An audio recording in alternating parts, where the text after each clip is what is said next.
Imaginez un instant, vous avez une seule rencontre, 5 minutes, en tête-à-tête avec le Créateur de l'univers, et une seule question à poser, à laquelle vous obtiendrez une réponse absolument honnête. Que demanderiez-vous? Cette expérience de pensée n'est pas qu'un simple jeu d'imagination. Tel un miroir, elle révèle nos peurs, nos espoirs et nos désirs les plus profonds. Aujourd'hui, nous allons examiner les questions les plus populaires, les plus inattendues et les plus profondes que les gens poseraient à Dieu, et découvrir ce qu'elles révèlent de nous. Depuis l'aube des temps, l'humanité cherche des réponses. Philosophes, prophètes, scientifiques et gens ordinaires ont scruté les étoiles et leur propre âme, cherchant à comprendre ce monde. Les questions sur le sens de la vie, la justice et notre place dans l'univers ont traversé toute l'histoire comme un fil rouge. Cette rencontre hypothétique avec Dieu est la culmination de cette quête éternelle. C'est la chance d'obtenir la réponse, celle qui a inspiré des milliers de livres et des millions de vies. Alors, plongeons dans les scénarios les plus probables et commençons par le champion incontesté, la question qui brûlerait sans aucun doute les lèvres de millions de personnes à travers le monde. Elle est simple et directe. Quelle est ma raison d'être? Mais derrière cette simple formulation se cache tout un océan d'émotions. Il ne s'agit pas d'une simple curiosité sur le métier idéal ou la ville où s'établir. Non, c'est un besoin fondamental de se sentir important, d'avoir un sens. C'est le désir d'entendre que notre apparition dans ce monde n'est pas une simple coïncidence, que, dans le grand plan cosmique, il y a pour nous un rôle unique et irremplaçable. En posant cette question, nous demandons en substance à l'univers un mode d'emploi pour nous-mêmes. Nous voulons obtenir la confirmation du plus haut niveau que nous sommes sur la bonne voie, que nos efforts, nos victoires et même nos erreurs font partie d'un grand parcours cohérent et plein de sens. C'est comme demander le spoiler ultime du film de notre propre vie, pour cesser de deviner, de douter, et enfin agir avec une totale confiance. Dans cette question réside notre espoir le plus intime, celui de savoir que nous ne sommes pas là pour rien. Et maintenant, intéressons-nous à une question qui lui est étroitement liée. Celle-ci ne naît pas tant de l'espoir que d'une profonde angoisse. Elle se pose en ces termes: ai-je vraiment pris le bon chemin? Entendez-vous la différence? Ce n'est plus une quête d'orientation, c'est plutôt un bilan, une relecture de notre vie passée. Dans cette question résonnent tous nos et si j'avais choisi une autre université à l'époque, et si je n'avais pas déménagé dans cette ville, et si j'étais resté avec cette personne. Chaque décision majeure est une bifurcation qui nous fait laisser derrière nous des dizaines de vies inexplorées. Et cette question est une tentative de découvrir si, parmi ces chemins délaissés, l'un d'eux n'aurait pas été plus propice au bonheur. C'est le cri de notre critique intérieure qui ne se tait jamais. Nous ne cherchons pas seulement une réponse, nous cherchons le pardon pour d'éventuelles erreurs. Nous aspirons à l'autorisation de ne plus nous retourner avec regret. Au fond, c'est une véritable quête d'apaisement, une demande de nous dire que tout n'a pas été vain, que le chemin choisi, avec ses épreuves et ses bonheurs, était en réalité le seul et unique véritable pour nous. Passons maintenant de l'individuel au collectif, du personnel à l'universel. Prenez une profonde inspiration, car la question qui suit est l'une des plus lourdes, des plus bouleversantes. Elle résonne à travers toute l'histoire de l'humanité. Pourquoi tant de souffrance dans le monde? Percevez-vous le changement de ton? Il ne s'agit plus ici d'une préoccupation personnelle, c'est un cri d'empathie, la douleur que l'on ressent face à l'injustice, aux guerres, aux maladies et à la famine. Ce n'est pas un exercice de philosophie de salon. C'est une question qui naît de la vision des larmes d'enfants, des reportages sur les catastrophes, de l'impuissance face à la tragédie d'autrui. En posant cette question, nous remettons en question l'idée même d'un Créateur bienveillant et tout-puissant. Nous disons, en substance, si tu existes, et si tu es bon, comment peux-tu permettre tout cela? C'est une tentative de concilier deux réalités, en apparence incompatibles, la foi en une justice divine et une réalité gorgée de souffrance. Celui qui pose cette question ne cherche pas de coupable, il cherche un sens. Il veut comprendre si, au-delà de cette douleur, il existe un dessein supérieur, ou si nous sommes simplement livrés au chaos de tragédies aléatoires et dépourvues de sens.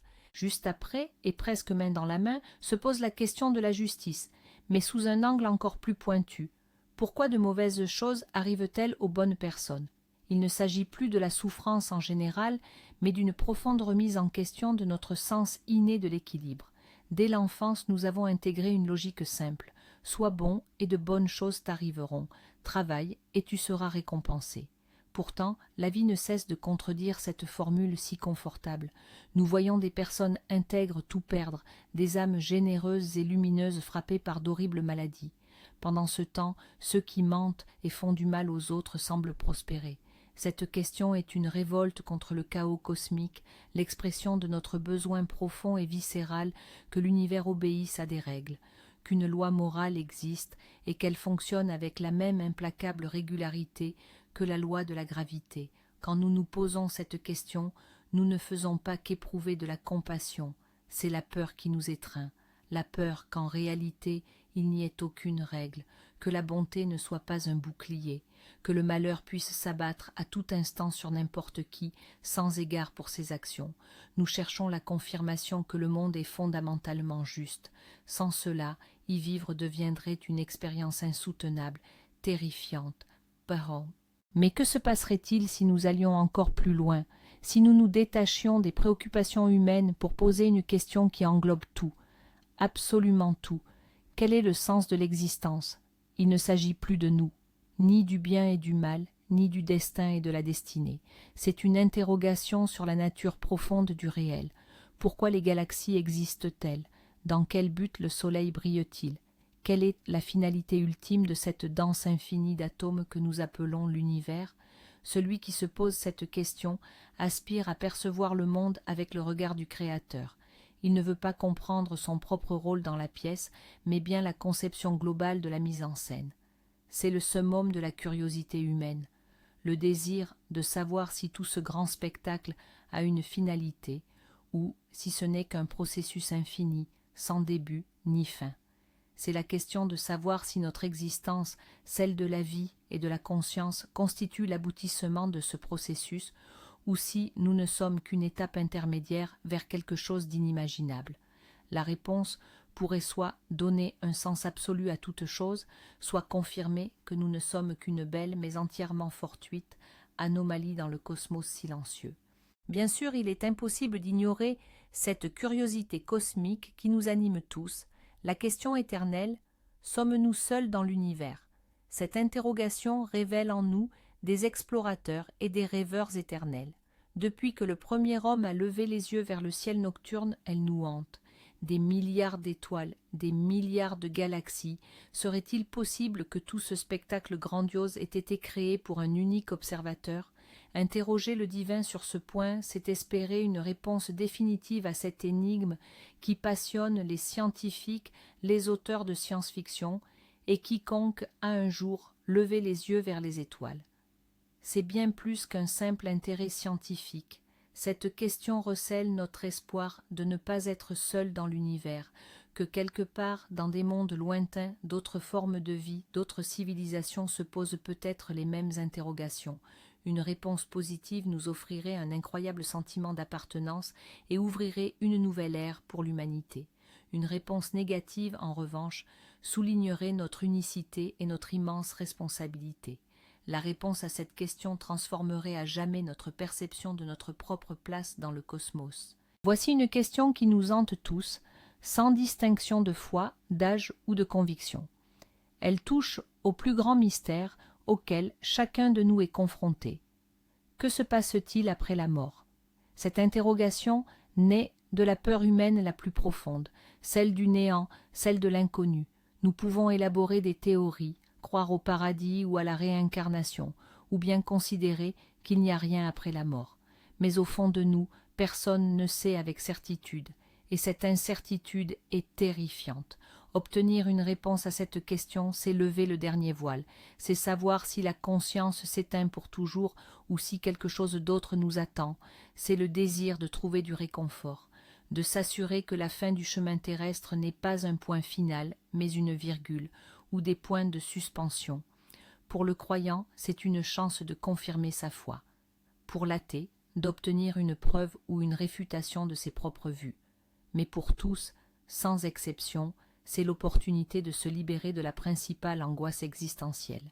La réponse à cette question pourrait changer radicalement la manière dont nous vivons notre vie ici et maintenant. Beaucoup souhaiteraient une confirmation plus concrète, une de celles qui réchauffe le cœur. Elle découle de la question précédente, mais porte moins sur l'au-delà en général que sur l'amour. Retrouverai-je mes proches là-bas? Sentez à quel point cette question est personnelle et empreinte de chaleur. Il ne s'agit pas de loi cosmique ou de jugement divin. Elle parle de notre mère, de notre grand-père, de ce meilleur ami ou de l'être cher qui n'est plus à nos côtés.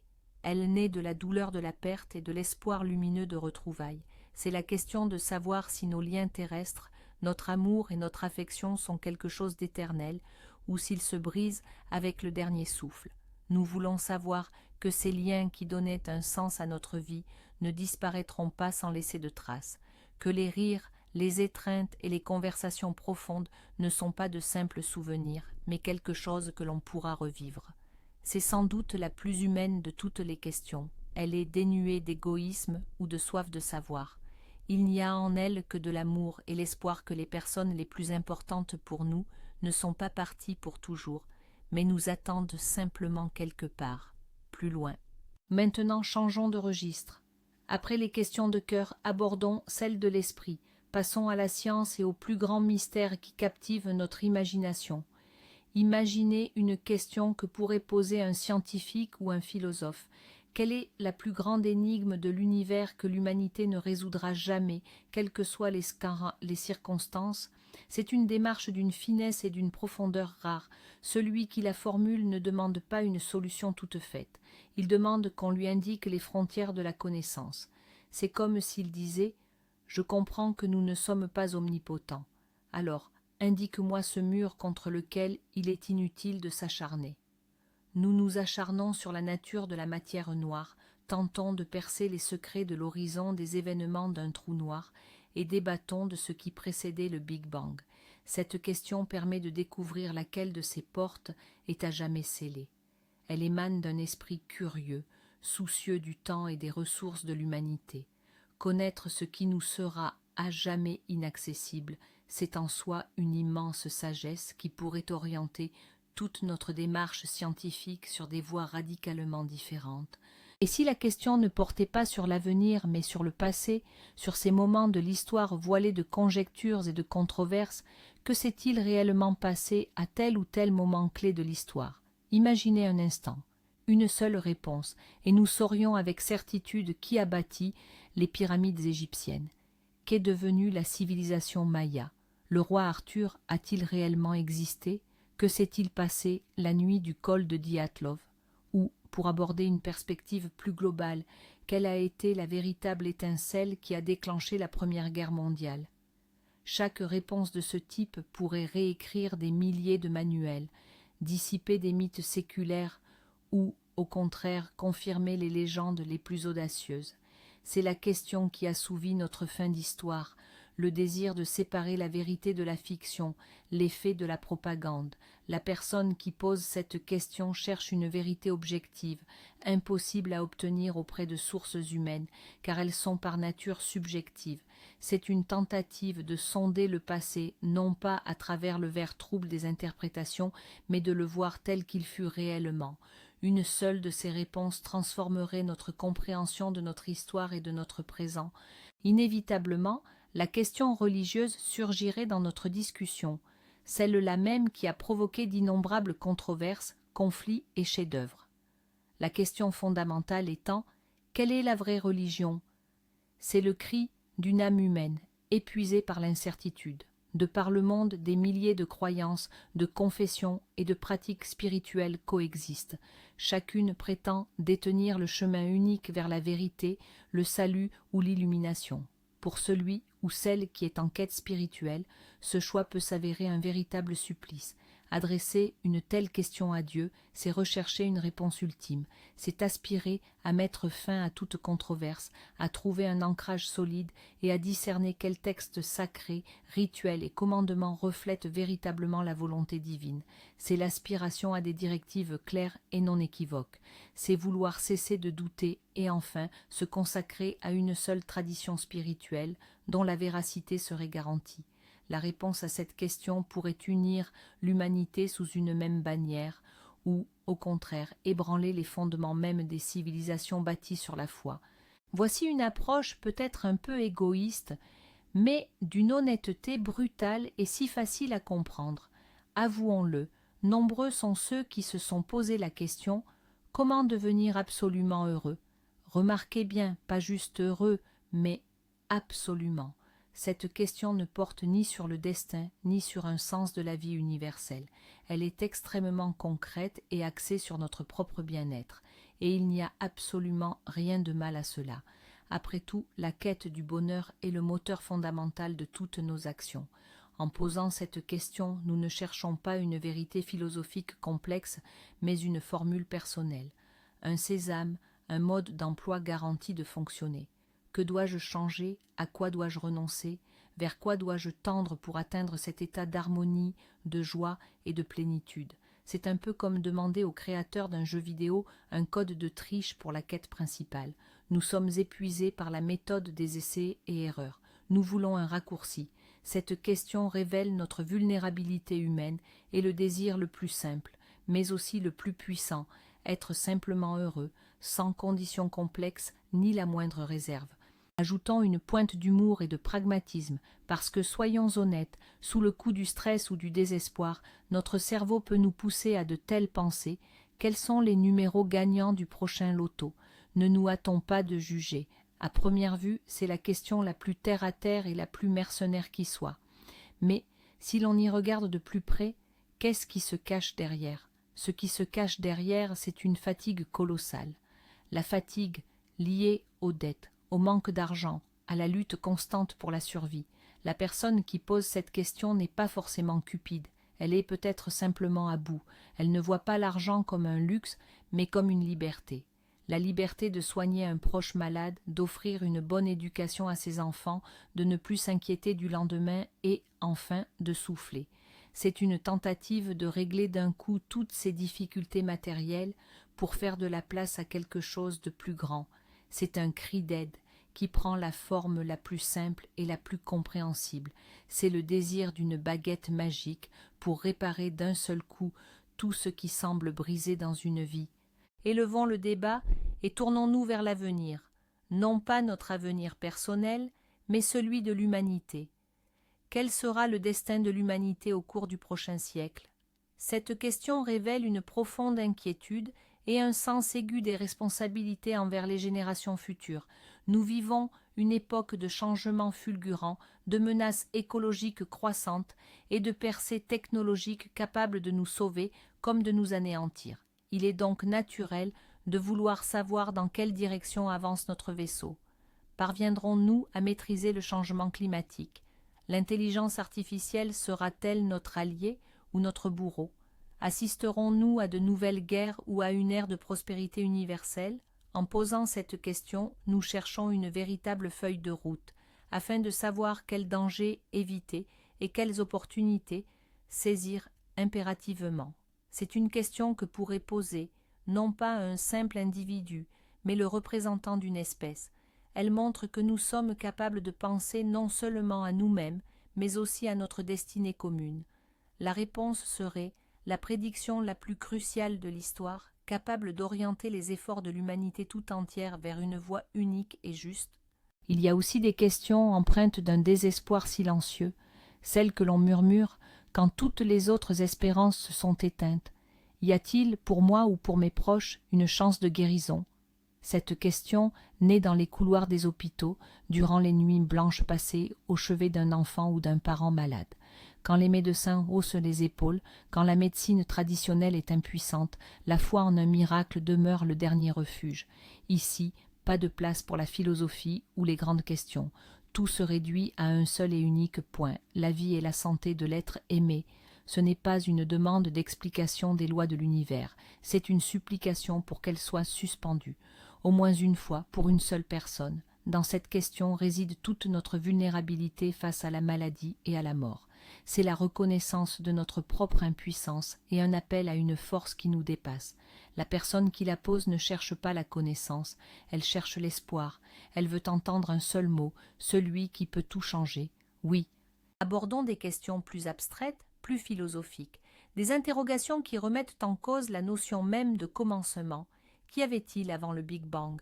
Selon la science, il s'agissait d'un point de singularité, au-delà duquel nos lois physiques et la notion même de temps cessent tout simplement de s'appliquer. S'interroger sur ce qui existait avant le temps lui-même est absurde. Pourtant, notre conscience refuse de l'accepter. Nous sommes conditionnés à concevoir une cause pour chaque effet, un avant à chaque après.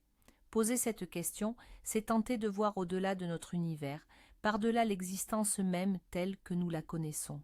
Il ne s'agit pas d'une simple curiosité. C'est une quête pour saisir si notre monde a émergé du néant absolu ou s'il n'est qu'un maillon d'un cycle infini de naissance et de disparition d'univers. C'est l'interrogation sur la source la plus fondamentale de toute existence. Dieu et le Big Bang ne seraient-ils qu'une seule et même entité, ou le Créateur a-t-il précédé sa propre création? Une réponse à cette énigme pourrait révolutionner non seulement la physique et la cosmologie, mais aussi toute notre philosophie et notre théologie. Mais voici une question très astucieuse, une méta-question.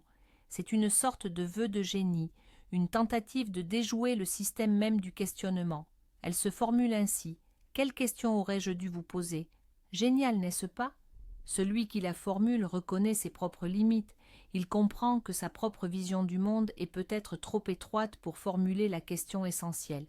C'est comme s'il disait « Je ne sais pas ce que je ne sais pas, alors montrez-moi ». Il ne s'agit pas d'une requête pour obtenir une réponse toute faite, c'est une demande d'orienter la pensée dans la bonne direction. C'est l'aspiration non pas seulement au savoir, mais à une sagesse supérieure.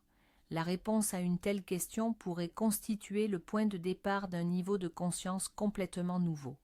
Au lieu de résoudre un problème spécifique, cette question vise à obtenir la clé de tous les problèmes.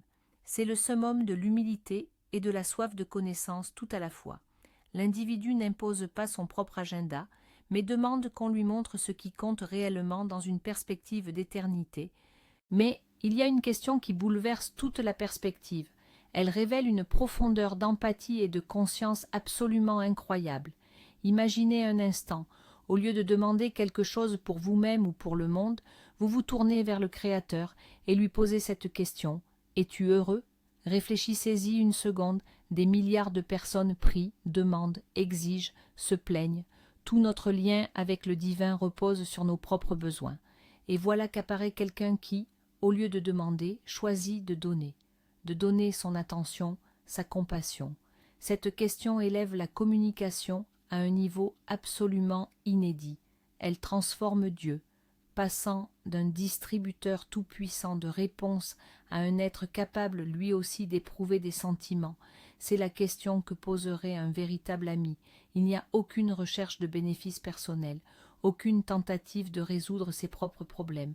Il y a seulement une pure, une désintéressée empathie. Cette question révèle qu'une personne a atteint un tel niveau de développement spirituel qu'elle ne se soucie plus de son propre bonheur, mais de l'harmonie de l'univers tout entier, y compris son Créateur. Voici une autre question profonde, qui témoigne d'une conscience incroyable et d'un désir d'aller au fond des choses. Quel était ton dessein initial? Cette question diffère de celle du sens de la vie. Le sens, c'est ce qui en a résulté. Le dessin, c'est ce qui existait au tout début. C'est comme demander à un artiste non pas ce que représente son tableau, mais l'idée qu'il voulait y infuser lorsqu'il a saisi une toile vierge. En posant cette question, nous cherchons à comprendre non pas les conséquences, mais la cause. Non pas ce que le monde est devenu, mais ce qu'il était censé devenir. Peut-être l'humanité, avec toutes ses guerres et ses souffrances, n'était-elle qu'un effet secondaire imprévu?